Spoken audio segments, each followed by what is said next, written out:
অবহেলা।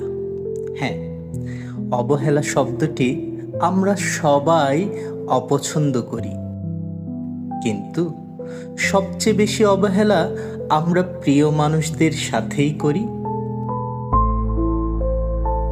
জীবন বয়ে চলে নতুন নতুন কর্মব্যস্ততায়, আর আমাদের প্রিয় মানুষটি এক বুক আক্ষেপ নিয়ে নীরবে প্রস্থান করে তার আকাঙ্ক্ষিত স্থান।